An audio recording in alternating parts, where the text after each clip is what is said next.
السلام علیکم، میں ہوں جہانزیب عباسی اور آپ میرا یوٹیوب چینل دیکھ رہے ہیں۔ دو بڑی خبریں ہیں جس کے اوپر اس ویڈیو میں بات کریں گے۔ ایک تو جی ایچ کیو سے 15 مہینوں کے بعد جو ہے ایک بڑی خبر سامنے آئی ہے، اور وہ خبر یہ ہے کہ فیض حمید کو سزا جو دی گئی ہے اس کی اناؤنسمنٹ ہو چکی ہے۔ جی ہاں، سابق D G I S I فیض حمید کے خلاف فیصلہ آ گیا ہے۔ اس کے اوپر تفصیل سے بات کریں گے۔ اور دوسرا، سپریم کورٹ آف پاکستان سے آج ایمان مزاری کو ایک بڑا ریلیف ملا ہے، اس کے اوپر بھی تفصیل سے بات کریں گے کہ اس کی کیا وجوہات ہیں۔ دونوں موضوعات کے اوپر تفصیل سے بات کرنے سے پہلے ایک آپ سے ریکویسٹ ضرور ہوگی کہ چینل کو سبسکرائب ضرور کر لیں تاکہ نئی آنے والی ویڈیو یا اپڈیٹ آپ کو بر وقت مل سکے۔ فیض حمید سیکنڈ ٹاپک ہمارا ہوگا۔ سب سے پہلے ایمان مزاری اور ان کے شوہر کے خلاف جو متنازعہ ٹویٹس کا معاملہ جو ٹرائل کورٹ میں چل رہا تھا، ہیسٹ میں یا جلد بازی میں اس ٹرائل کو چلایا جا رہا ہے، اس شکوے کے ساتھ انہوں نے کہ ان کی غیر موجودگی میں 4 گواہان کے بیانات قلم بند کر دیے گئے۔ اسلام آباد ہائی کورٹ سے رجوع کیا۔ اسلام آباد ہائی کورٹ نے کیس کی سماعت 2 ہفتوں کے لیے بعد تک ملتوی کر دی۔ انہوں نے سپریم کورٹ سے رجوع کیا جی کہ ٹرائل مکمل ہو جائے گا تو یہ درخواستیں غیر مؤثر ہو جائیں گی، تو ہماری ریویژن جو ہے وہ اسلام آباد ہائی کورٹ میں جو ہے وہ ایک طرح سے انفرکچس ہو جائے گی، غیر مؤثر ہو جائے گی۔ تو اس لیے سپریم کورٹ آف پاکستان سے استدعا ہے کہ فوری طور پر اس کیس کو سنا جائے۔ فیصل صدیقی ایمان مزاری اور ان کے شوہر کے وکیل تھے جو آج پیش ہوئے۔ ناروے کے جو سفیر ہیں وہ بھی کورٹ روم میں اس پروسیڈنگ کو دیکھنے کے لیے جو ہے وہ کمرہ عدالت میں موجود تھے۔ اس عدالتی کارروائی جو کہ کافی تفصیل سے چلی، تقریباً آپ سمجھ لیں کہ 1 گھنٹے تک تقریباً عدالتی پروسیڈنگ چلتی رہی۔ 9:30 بجے جب کاز لسٹ جاری کیونکہ جو کاز لسٹ جاری ہوئی تھی گزشتہ روز، اس میں تو سپلیمنٹری کیس نمبر 2 میں تھا یہ کیس ایمان مزاری کا کہ جی ٹرائل روکا جائے، لیکن کورٹ نے فیصلہ یہ کیا کہ پہلے ریگولر جو کیسز ہیں پہلے ان کو سنا جائے گا، پھر سپلیمنٹری والا کیس بعد میں ٹیک اپ کیا جائے گا۔ 11 بجے تک معمول کے کیسز سنے گئے اور پھر 11:30 بجے یہ کیس ٹیک اپ ہوا۔ جسٹس ہاشم کاکڑ کی سربراہی میں 3 رکنی بینچ نے اس کیس کو سنا۔ اس بینچ میں جسٹس ہاشم کاکڑ جو سربراہ تھے اس بینچ کے، ان کا تعلق بلوچستان سے، صوبہ بلوچستان سے ہے۔ بینچ کے دیگر 2 ججز میں جسٹس صلاح الدین پنور تھے جن کا تعلق سندھ سے ہے، اور جسٹس اشتیاق ابراہیم جن کا تعلق خیبر پختونخوا سے ہے۔ تو یہ تینوں جج صاحبان جو ہیں وہ اپنی اپنی صوبائی ہائی کورٹ سے جو ہے وہ یہاں سپریم کورٹ میں آئے ہیں۔ تو آج جب اس کیس کی پروسیڈنگ کا آغاز ہوا تو ایڈوکیٹ فیصل صدیقی نے دلائل جاری رکھتے ہوئے یا اپنی کارروائی کا آغاز کرتے ہوئے یہ بات کہی کہ یہ جو کیس ہے یہ انیشیٹ ہوا تھا دراصل کچھ ٹویٹ سے، اور پھر اگست میں پیکا ایکٹ کے تحت جو ہے وہ ایف آئی آر ہوئی، اور پھر اس کے بعد بہت تیزی کے ساتھ یہ ٹرائل چلایا جا رہا ہے۔ گو کہ جسٹس صلاح الدین پنور نے کہا کہ آپ کو تو خوش ہونا چاہیے کہ ٹرائل تیز چل رہا ہے۔ کیس کی سماعت کے دوران جو ہے وہ ہوا یہ کہ جسٹس ہاشم کاکڑ نے یہ کہا کہ ہم آرڈر لکھوا رہے ہیں، اور اگر کسی کو کوئی اعتراض تو نہیں ہے، تو اس پہ additional attorney general Rana Asad جو ہیں انہوں نے کہا کہ اعتراض تو درخواست کی قابل سماعت ہونے کے اوپر ہے اور ہم نے اٹھایا بھی ہے، لیکن چلیں ٹھیک ہے۔ فیصل صدیقی نے کہا جی کہ میں ایڈیشنل اٹارنی جنرل کا جو ہے وہ شکریہ ادا کرتا ہوں، اور ہم اس شہر میں صرف آپ ہی کے پاس آ سکتے ہیں۔ جب فیصل صدیقی نے یہ بات کہی تو جسٹس ہاشم کاکڑ نے ان کو کہا جناب اب آپ تو سیاسی باتیں کرنا شروع ہو گئے ہیں۔ تو اس کے اوپر کورٹ روم میں بڑے کہکہے گونجے۔ تو جب آرڈر لکھوایا جا چکا تو فیصل صدیقی سے جسٹس ہاشم کاکڑ نے ہلکے پھلکے انداز میں یہ پوچھا کہ آج آپ نے شعر نہیں سنایا۔ تو اس پہ فیصل صدیقی نے کہا جی کہ میں بھی شعر سناتا ہوں۔ پھر انہوں نے وہی پرانا شعر سنایا کہ وہ آپ بھی کرتے ہیں تو ہو جاتے ہیں بدنام، اور ہم آپ بھی کرتے ہیں تو ہو جاتے ہیں بدنام، اور وہ قتل بھی کرتے ہیں تو چرچا نہیں ہوتا۔ تو جب یہ شعر سنایا تو جسٹس ہاشم کاکڑ نے کہا کہ یہ تو پرانا شعر ہے جو پچھلی مرتبہ آپ سنا چکے ہیں۔ فیصل صدیقی نے کہا کہ میرے موکلن کے خلاف پیکا ایکٹ کے تحت مقدمہ درج کیا گیا، 4 گواہان پر جرح ملزمان کی کمرہ عدالت میں موجودگی کے بغیر کی گئی۔ جسٹس اشتیاق ابراہیم نے کہا کہ آپ آرڈر شیٹ میں یہ بتا دیں کہ جو 4 گواہان کے اوپر جو جرح ہوئی ہے اس میں جو ملزمان ہیں وہ کورٹ روم میں موجود نہیں تھے یا ان کی غیر موجودگی میں سب کچھ ہوا۔ تو فیصل صدیقی نے کہا کہ ہم نے کورٹ روم میں احتجاج کیا تھا، جسٹس علاؤدین پاور نے پھر ایمان مزاری اور ان کے شوہر کے وکیل سے مکالمہ کرتے ہوئے کہا کہ آپ کہہ رہے ہیں کہ آپ کورٹ روم میں تو موجود تھے لیکن احتجاجاً آپ کورٹ روم چھوڑ کر چلے گئے تھے. تو فیصل صدیقی نے کہا جی ہاں بالکل ایسا ہی ہے. جسٹس ہاشم کاکڑ نے کہا کہ آپ نے احتجاج کے طور کے اوپر کورٹ روم چھوڑا. جسٹس ہاشم کاکڑ کا فیصلے کا حوالہ دیتے ہوئے فیصل صدیقی نے کہا کہ غیر موجودگی میں شہادتیں نہیں ہو سکتی. جسٹس ہاشم کاکڑ نے کہا کہ دیکھیں جو ملزم ہوتا ہے اس کی جو قانونی ٹیم ہوتی ہے اس کی اپنی ایک حکمت عملی ہوتی ہے. بغیر شفاف ٹرائل کسی کو سزا نہیں دے سکتے، نہ ہی دینی چاہیے. جج کو بھی دباؤ سے آزاد ہو کر دونوں فریقین کو مکمل موقع دینا چاہیے. دونوں ملزمان خود وکیل ہیں، وہ خود بھی اجرا کر سکتے ہیں. نہ جج کی بے توقیری ہونی چاہیے اور نہ ہی ہائی کورٹ کی بے توقیری ہونی چاہیے. اگر ٹرائل کورٹ نے فیصلہ کر دیا تو ہائی کورٹ میں ریویژن جو ہے وہ تو غیر مؤثر ہو جائے گی. Additional attorney general Rana Asad نے کہا کہ درخواست کے قابل سماعت ہونے کا ہمیں اعتراض ہے. جسٹس ہاشم کاکڑ نے ایڈیشنل اٹارنی جنرل سے مکالمہ کرتے ہوئے کہا کہ ایمان مزاری کو پھانسی دے لینے سے کون سا آپ کو کچھ ملے گا اور نہ ہی جو ہے وہ اس سے کوئی آسمان گرے گا. آپ نے کون سا سیاست کرنی ہے؟ شفاف ٹرائل آئین ضمانت دیتا ہے. عدالت نے یہ کیس نپٹایا ہے اور نپٹاتے ہوئے جو آرڈر لکھوایا ہے اس پہ سپریم کورٹ آف پاکستان کے 3 رکنی بینچ نے یہ بات کہی ہے کہ جناب جو ٹرائل کورٹ ہے اس کو ہم روک رہے ہیں ٹرائل سے اس وقت تک جب تک اسلام آباد ہائی کورٹ ریویژن کے اوپر فیصلہ نہیں کر لیتا. اسلام آباد ہائی کورٹ تمام فریقین کو سن کر فیصلہ کرے. توقع کی جاتی ہے کہ ہائی کورٹ دونوں فریقین کو مکمل سن کر فیصلہ کرے گا اور دونوں فریقین کی باہمی رضامندی کے ساتھ یہ آرڈر جو ہے وہ جاری کیا گیا ہے. اور اگر اسلام آباد ہائی کورٹ سے ریلیف نہیں ملتا تو پھر یہ معاملہ جو ہے وہ دوبارہ سپریم کورٹ میں ایک مرتبہ پھر اپیل کی صورت میں آ جائے گا. انٹرلوکیٹری آرڈر ہے ابھی اور اس لیے چیلنج نہیں ہو سکتا. یہ اعتراض جو ہے وہ پروسیڈنگ کے دوران اٹھایا گیا تھا لیکن کورٹ نے یہ کہا کہ اسلام آباد ہائی کورٹ کو اس معاملے کے اوپر ڈیسائیڈ کرنے دیا جائے. یہ سوال بھی کورٹ میں اس پہ ججز کی طرف سے آبزرویشنز بھی دی گئی کہ جناب یہ جو آپ تو خود احتجاجاً کورٹ چھوڑ کے چلے گئے تھے لیکن پھر ساتھ ہی جیسے ہاشم کاکڑ نے کہا کہ یہ قانونی ٹیم جو ہوتی ہے ملزم کی اس کی حکمت عملی تو ہوتی ہے لیکن یہ پھر کورٹ کے اوپر ہوتا ہے کہ وہ سب کو سن کر اور فیئر ٹرائل کے تحت جو ہے وہ پروسیڈنگ کو آگے بڑھائے. دوسری خبر ISPR کے حوالے سے جو فوج کا تعلقات عامہ کا شعبہ ہے ان کی طرف سے سابق لیفٹیننٹ جنرل فیض حمید کو 14 سال قید بمشقت کی سزا سنائی گئی ہے. جنرل فیض حمید جو عمران خان کے دور حکومت میں DGI تھے یہ وہی فیض حمید ہیں جب ان کو پشاور میں کور کمانڈر کے طور کے اوپر ان کا تبادلہ ہوا تو عمران خان نے یہ کہا جی کہ پہلے یہ خبر سامنے آئی جی کہ عمران خان DGI فیض حمید کو کنٹینیو رکھنا چاہتے ہیں. پھر اس کے بعد یہ خبر بھی آئی جو اس وقت چیزیں چلتی رہیں تو جب تبصرے ہوتے رہے اس میں یہ بات بھی پھر سامنے آئی جناب کہ عمران خان یہ چاہتے ہیں کہ فیض حمید ہی DGI رہیں.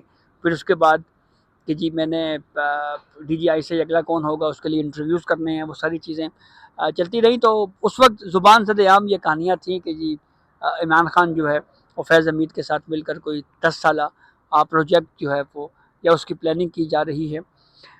پلاننگیں تو بہرحال بڑی لمبی لمبی ہوتی ہیں لیکن آخر میں وہ پلاننگیں مکمل ہوں یہ بھی بہرحال ضروری نہیں ہوتا. تو یہی کچھ ہمیں یہاں پہ بھی دیکھنے کو ملا. GHQ نے ان کا ٹرائل کیا ہے اور یہ معاملہ سپریم کورٹ آف پاکستان میں ایک نجی ہاؤسنگ سوسائٹی سے شروع ہوتا ہے جب ایک HR سیل میں ایک اچانک سے ایک درخواست دائر ہوتی ہے. وہ HR سیل جو کافی عرصے سے ایکٹیویٹ نہیں تھا لیکن پھر وہاں پہ HR سیل میں درخواست آئی. اس درخواست کے اوپر پروسیڈنگ سابق چیف جسٹس قاضی فائز صاحب کے دور میں شروع ہوئی. تو جو HR سیل میں درخواست دائر کرنے والے جو کمپلیننٹ تھے یا جو درخواست گزار تھے ان کا جناب موقف یہ تھا کہ ہمارے پاس کوئی اور داد رسی کے لیے کوئی فورم نہیں ہے کیونکہ جو ہمارا ملزم ہے وہ بڑا با اثر ہے. تو اس پہ اس وقت ایڈیشنل اٹارنی جنرل تھے عامر الرحمان وہ روسٹم پر آئے تھے اور انہوں نے کہا تھا کہ اگر یہ متعلقہ فورم سے ان آفیسر کے خلاف یعنی فیض حمید کے خلاف کارروائی آگے بڑھاتے ہیں تو GHQ یا جو ان کا اپنا ڈپارٹمنٹ ہے جو پروسیس ہے اس کے مطابق کارروائی ہوگی. تو وہ سب کچھ پھر آرڈر کا حصہ بنا دیا گیا اور پھر اس کے کچھ ہی عرصے بعد خبر یہ سامنے آئی کہ جناب فیض حمید کے خلاف کورٹ مارشل کی کارروائی کا آغاز ہو گیا ہے. پھر اس کے بعد 15 سال لگے، 15 ماہ لگے، اور پھر اس کے بعد اب سابق لیفٹیننٹ جنرل فیض حمید کو 14 سال قید بمشقت کی سزا سنانے کے حوالے سے ISPR نے جو ہے وہ اعلامیہ جاری کیا ہے۔ کہا ہے جی کہ ملزم پر سیاسی سرگرمیوں میں ملوث ہونے، ریاست کے تحفظ اور مفاد کے لیے نقصان دہ آفیشل سیکرٹ ایکٹ کی خلاف ورزی، اختیارات اور سرکاری وسائل کے غلط استعمال اور لوگوں کو غلط طریقے سے نقصان پہنچانے سے متعلق 4 الزامات کے تحت مقدمہ چلایا گیا ہے۔ اچھا، یہ جو پہلے بھی ایک پریس ریلیز آئی تھی جس میں یہ بات ISPR کی طرف سے کہی گئی تھی کہ جو پولیٹیکل ایکٹیویٹیز میں انوالومنٹ ہے یہ آفٹر ریٹائرمنٹ ہے۔ اچھا جی، پھر اس کے بعد مزید کہا گیا ہے کہ طویل قانونی چارہ جوئی کے بعد یا طویل قانونی کارروائی کے بعد ملزم کو تمام الزامات میں قصوروار پایا گیا ہے۔ عدالت نے 14 سال قید کی سزا سنائی جو 11 دسمبر 2025 کو سنائی گئی۔ Field general court marshal K نے تمام قانونی دفعات کی تعمیل کی، ملزم کو اپنی پسند کی دفاعی ٹیم کے حقوق سمیت تمام قانونی حقوق فراہم کیے گئے تھے۔ مجرم کو متعلقہ فورم پر اپیل کا حق بھی حاصل ہے۔ اچھا جی، سیاسی عناصر کے ساتھ مل کر سیاسی اشتعال انگیزی اور عدم استحکام کو ہوا دینے اور بعض دیگر معاملات میں مجرم کے ملوث ہونے سے الگ نپٹا جا رہا ہے۔ 12 اگست 2024 کو پاکستان آرمی ایکٹ کی دفعات کے تحت فیض حمید کے خلاف فیلڈ جنرل کورٹ مارشل کا عمل شروع کیا گیا۔ فیلڈ جنرل کورٹ مارشل نے فیض حمید کو 14 سال قید بمشقت سنائی ہے۔ سابق لیفٹیننٹ جنرل فیض حمید کے خلاف فیلڈ جنرل کورٹ مارشل کا عمل 12 اگست 2024 کو پاکستان آرمی ایکٹ کے تحت شروع ہوا جو 15 ماہ تک جاری رہا۔ طویل اور مفصل قانونی کارروائی کے بعد عدالت نے ملزم کو تمام الزامات پر قصوروار قرار دیتے ہوئے 14 سال قید بمشقت کی سزا سنائی ہے۔ اچھا، تو اس پہ اب جو اناؤنسمنٹ ہے، پنشمنٹ جو ہے وہ ہو گئی ہے۔ یہ بات جی کہ تمام قانونی تقاضے پورے کیے گئے، وکیل کا حق دیا گیا۔ اب ایک چیز دیکھنے والی ہوگی کہ جو شواہد ہیں وہ سابق DGI کے خلاف کیا تھے۔ یہ اپیل میں معاملہ آتا ہے تو اپیل میں کیا ریکارڈ سے چیزیں ہی بہرحال ہمیں دیکھنے کو مل سکتی ہیں کہ ایگزیکٹلی کس طرح سے پروسیڈ کیا گیا، کتنے گواہان آئے، کیا کچھ ہوتا رہا۔ تو یہ وہ ساری چیزیں اب میرے خیال میں آہستہ آہستہ اس کے اوپر چیزیں کھل کر جو ہے وہ قوم کے سامنے آنا شروع ہوں گی کہ یہ معاملہ جو ہے وہ اصل میں ہوا کیا اور یہ ہے کیا۔ اچھا جی، اس پہ ایک چیز یہ کہنا جی کہ جو سیاسی معاملات کا جو معاملہ ہے اس پہ الگ سے اس کو ڈیل کیا جائے گا، تو اس کا مطلب یہ ہوا کہ ایک پروسیڈنگ جو ہے وہ ابھی رہتی ہے اور وہ پروسیڈنگ جو ہے وہ ابھی ہونی ہے، جیسا کہ اس ISPR کی طرف سے جاری کی گئی پریس ریلیز میں یہ بات کہی گئی ہے کہ طویل اور مفصل قانونی کارروائی کے بعد عدالت نے قصوروار قرار دے کر 14 سال قید کی سزا تو سنائی ہے، لیکن اس کے ساتھ ہی یہ بات بھی کہی گئی ہے کہ سیاسی عناصر کے ساتھ مل کر سیاسی اشتعال انگیزی اور عدم استحکام کو ہوا دینے اور بعض دیگر معاملات میں مجرم کے ملوث ہونے سے الگ طور کے اوپر جو ہے وہ نپٹا جا رہا ہے۔ اور تو اب اس کے اوپر پھر سیاسی سائڈ کے اوپر کون کون اس میں ساتھ آ سکتا ہے، کیا عمران خان کا بھی نام آئے گا، جو پہلے بھی اس طرح کی خبریں اور چیزیں چلتی رہی ہیں۔ جب فیض حمید کا بہت زیادہ نام آنا شروع ہوا تو یہ بات بھی ہم نے دیکھی کہ PTI نے ایز اے پولیٹیکل پارٹی خود کو ڈس ایسوسیٹ کر لیا اور کہا جی کہ آپ کے جنرل ہیں، آپ یعنی فوج، اس کی اپنی پروسیڈنگ ہے، اپنی کارروائی ہے۔ ایک چیز جو ایک پریسیڈنٹ یہ بنا ہے فوج کے اندر اکاؤنٹیبلٹی کا، ماضی میں ہم نے دیکھا کہ اس سے پہلے اگر کوئی کیس سویلین سائٹ کے اوپر اگر کوئی چلایا جاتا تھا تو وہ تکمیل تک نہیں پہنچا، کہیں نہ کہیں عدالتیں اسٹے دے دیتی۔ میں بالخصوص جنرل مشرف ٹریزن کیس کی بات کر رہا ہوں، لیکن یہاں پہ فوج نے خود جو ہے وہ آگے ٹرائل جو ہے وہ چلایا ہے، جو اپنی ان کی محکمانہ کارروائی جو ہے اس کو آگے بڑھایا گیا ہے۔ اپیل کے بارے میں کہا گیا ہے جی کہ اپیل کا حق اب موجود ہے۔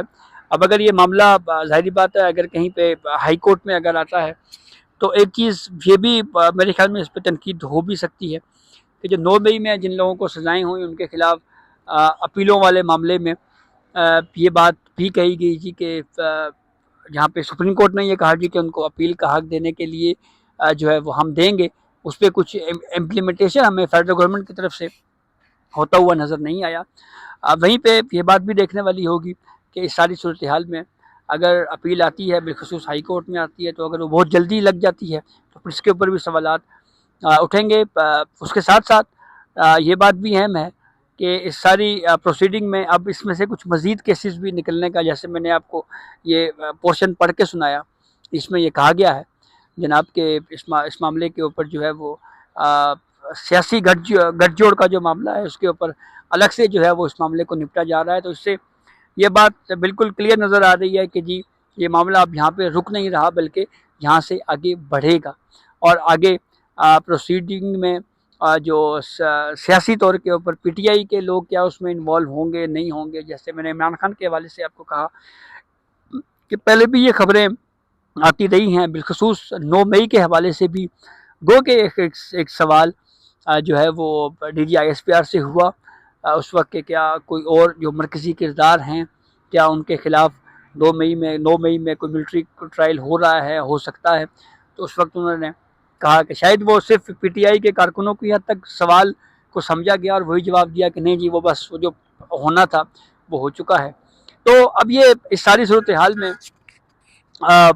یہ ایک بڑا ایک انپریسیڈنٹڈ ہم نے یہ واقعہ دیکھا ہے۔ ایک D G I S I کی پوسٹ کے اوپر جو ہے وہ ایک جنرل رہے اور ان کے خلاف پروسیڈنگ ہوئی ہے، اور یہ پروسیڈنگ اس میں جیسا میں نے آپ کو بتایا کہ اب یہ اگر کہیں کسی اسٹیج کے اوپر کورٹ آف اپیل میں، ہائی کورٹ میں یا سپریم کورٹ میں اگر یہ اپیل میں یہ چیزیں اگر کہیں پہ ڈسکشن میں آتی ہیں، اگر کوئی ریکارڈ کھلتا ہے تو پھر کچھ مزید چیزیں جو ہے وہ ہمیں بظاہر دیکھنے کو مل سکتی ہیں، اور اس میں یہ پتہ لگے گا کہ جناب وہ کیا کیا شواہد تھے اور کیا کچھ ہوتا رہا، اور یہ ایک طرح سے اس لیے بھی بہرحال اہم ہے، اور اس کو ایک اہم مثال کے طور کے اوپر اس لیے بھی دیکھا جا سکتا ہے کہ ہو سکتا ہے کہ آگے چل کر پھر مزید اس طرح کے کچھ پریسیڈنٹس جو ہیں وہ بنتے چلے جائیں اور اس طرح کی مزید جو ہے وہ کارروائیاں ہوتی چلی جائیں۔